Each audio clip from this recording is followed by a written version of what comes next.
So maayong buntag sa tanan guys no, ug maayong adlaw sa tanan, ug happy Friday sa tanan. So natadre karon sa to ang Little Museum guys. Natay bago karon na hunt guys na 5 peso BSP series na 1997 rotated die error guys. Kay ang RDE guys 14 ang lisura karon no, kay sa mga kolektor ginakuha na nila. So jackpot ta guys, kay nakakuha tag isa ka RDE. So nadre guys. So nadre to ang gitawag na RDE no, na rotated die error kung tawagin. So nadre guys. Tara guys.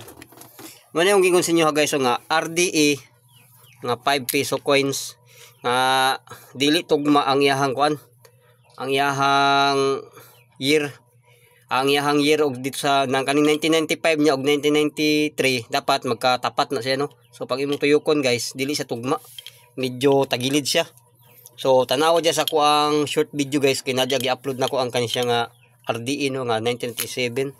So nadiri guys oh, atong mga coins na mga ano na 50 centavos na ni guys oh, na luma na ano 1998, non-magnetic siya guys, di siya mapilit. So automatic silver coin siya guys, pag di siya mapilit automatic silver coins na siya. So natadiri mga gipang preserve na to guys no, katulad ani guys oh. Ngayon ani si General Luna na nadis ito ang Little Museum. So dili man siya mahal, at least naata. Og natay pinaka old diri guys na ano na Santo Niño guys oh, na sobrang luma na talaga guys ang yang design. So siyempre kinulikta ko guys, hindi sa kinulikta ko guys na luma siya, kinulikta ko siya kasi ano wala na to ngayon guys, hindi ka na makita ng ganito. At saka kinulikta ko rin to dahil Santo Niño to guys, pangpaswerte sa ating museum. So dito natin nilagay sa tagilid ng mga pira. So ito guys oh, tingnan nyo guys yung ating museum guys, hindi naman siya malaki no. So at least meron tayong mga na ipundar sa ating sahod guys no. Dito papunta yung mga sahod natin guys, kasi investment ko to guys. Kasi balang araw kapag sisikat tayo sa vlog, magpapatayo ako ng mga kunting ano guys, mga collection ko. Mga hindi na nakikita ngayon ng mga tao no. So tinatapon-tapon na lang guys yung mga bote. Katulad nito guys oh, ganito. Ito tinapon-tapon na lang, ang iba binabasag-basag no. So para sa akin guys, gold to para sa akin. Ginto to sa mga kolektor katulad ko guys, na pag nakakita ng mga ganitong bote, ganito, siyempre masaya kami guys, kasi bumabalik yung aming pagkabata no. Kasi nung unang kabataan namin, naabutan namin yan, lahat ng mga bote dito sa loob guys, naabutan ko. Na ganito, mga 7-up, luma na rin siya.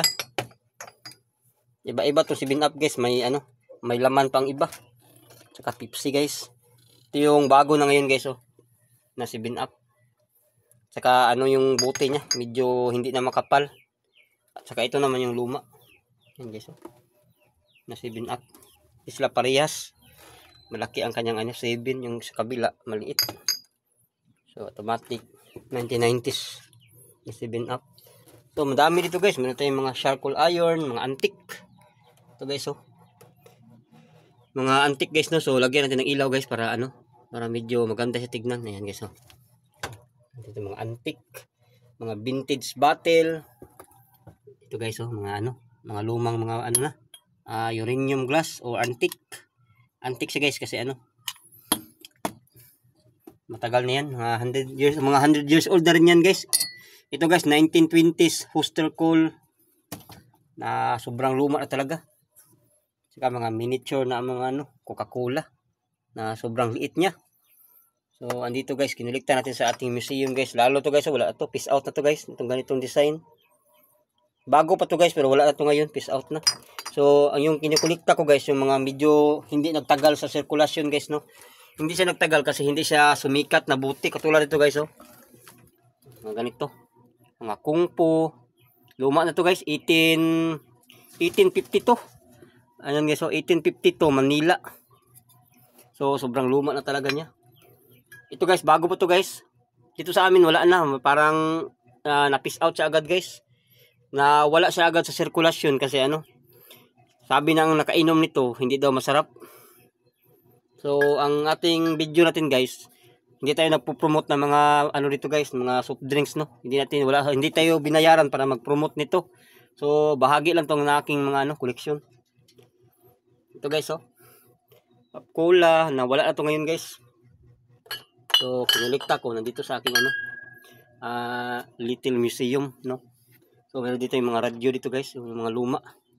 Saka palagi natin yan nilinisan guys, in-sprayhan natin yan guys para hindi siya ano, hindi siya kapitan ng mga tulad ng mga langgam o mga amigas, no. So palagi ko talaga yan guys, ni-sprayhan. Di baling mabasa yan guys, okay lang yan. Kasi importante ano, walang mga dumi-dumi ba. Kasi okay naman ito mabasa guys, kasi ano, hindi naman ito masira kasi buti naman to. Hindi naman siya mag-corrosion o magkalawang, no. So okay lang basain. So dito sa kabila guys, i-sprayhan ko talaga yan guys. Ganito ako mag-preserve ng mga ano guys, mga buti. Hindi lang sa patingin ng iba buti to, pero para sa akin guys, ano to, ginto to para sa akin. Yung mga collection ko na to. Siyempre masaya pa rin, masaya ako guys kasi ano, sa ganito pa rin yung edad ko, may nahanap akong ganitong buti. Kasi kadalasan yung guys, mga ganitong buti, binabasag-basag na lang siya, tapos nilagay sa mga pader yung mga iba. Katulad dito guys, mga ganitong klaseng buti, binabasag-basag na lang. Mga ganito, sobrang luma na Pepsi, no. Mga 1990s. Ito guys, mga dekada 90. Tapos ang model pa nito naka-skit sa ano, sa snow. Lalaki at saka babae, no, sa US. Ito guys, lumang Pepsi. Iba-ibang klase. So madami dito guys, iba-iba. So ang plano ko nito guys, i-extend ko siya, palakihin, papahabain siya kasi puno na. Hindi na magkasya yung mga collection natin. Sa sobrang dami, hindi na natin alam kung saan na ilalagay yung mga ganito, mga coins natin. Yan. Baka mawala. Kasi yung bahay natin guys, hindi naman masyado maganda guys. Yan guys, yan. Ito lang yung kwarto natin. Hindi siya maganda. Ano lang, parang kasing laki lang ng CR. Kasi wala tayong hindi tayo mayaman na vlogger, no. Kasi hindi tayo sikat, at saka walang nanonood sa atin kasi hindi tayo sikat, no. So ang atin lang guys, tanim lang ako dito sa YouTube guys, tanim lang. Vlog ng vlog, baka balang araw maani din natin to, no. Ito guys, na mint condition. Ibig sabihin ng mint condition guys, walang kagas-gas, at saka hindi pa kupas yung ECL nya. So meaning ECL, applied color label, yung meaning. At saka meron din tayong paper label kung tawagin. So ito yung paper label guys, Yan. Ito yung tinatawag ko na paper label na kungpo. Saka dito naman sa kabila, yan. Ito yung mga mga merinda. Marami to guys, may mga laman pa ang iba. Yan guys, Ito yung bago-bago na. Mga bagong merinda. So kinulikta ko guys kasi hindi ko siya kinulikta kasi sinasayang ko yung laman. Kinulikta ko kasi guys kasi ito yung mga evolution ng mga merinda na mga soda drink. So kinuleksyon ko siya kasi para ma-complete set natin siya mula 1990s hanggang 2000s. At ito naman yung guys, na mint condition, na walang kagaskas-gaskas, at saka complete pa yung pangalan niya mula sa mga kanyang QR code kung tawagin, yung bar tag niya. Ito guys, 100% guys na 1995 to, na ganitong model na Coca-Cola. So madami to dito guys. Kung isa-isahin natin to guys, siguro abutan tayo ng tanghali.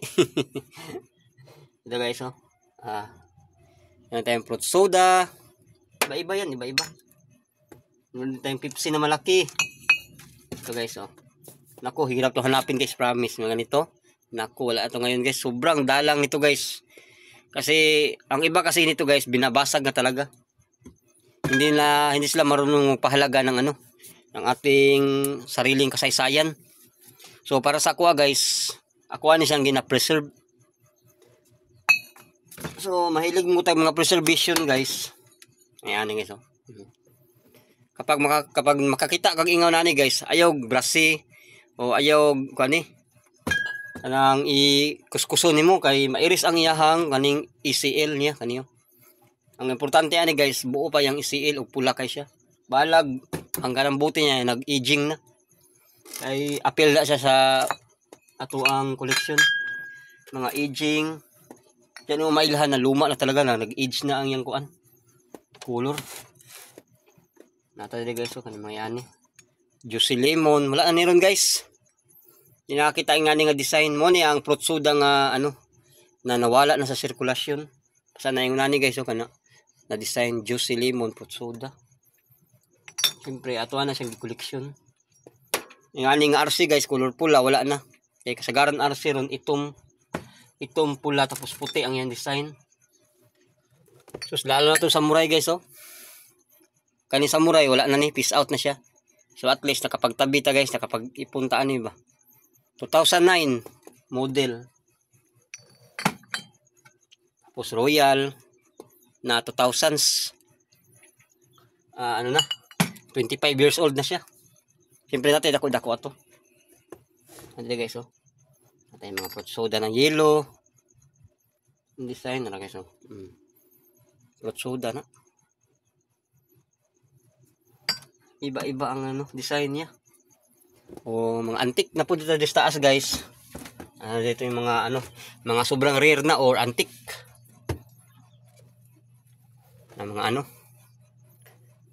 Kaang made in China. Sobrang luma ito guys. Napakaluma na talaga guys. Ni-research ko siya guys no sa Chrome.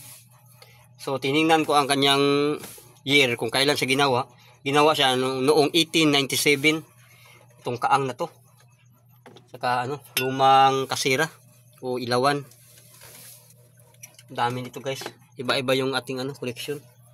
Saka meron tayong mga antique na ano, plansa di uling or charcoal iron no sa English. So, dito guys oh, meron dito yung Coca-Cola, mga ganito guys oh. Nawala na. Sobrang hirap na siya makita no. Pwera na lang kung ikaw ang kolektor. Siguro makakita ka pa ng ganyan. Pero pag hindi, lisod na. Lisod sa pangitaon.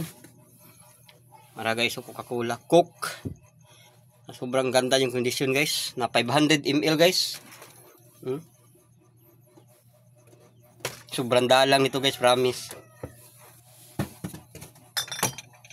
Okay. So, ayun lang guys no. So, maraming salamat sa ating mga subscribers, taga pagsuporta ng ating YouTube channel. Hindi pa man tayo sisikat sa ngayon, baka balang araw aangat din ng ating ano channel no at mamonetize rin tayo. So thank you so much sa lahat and God bless.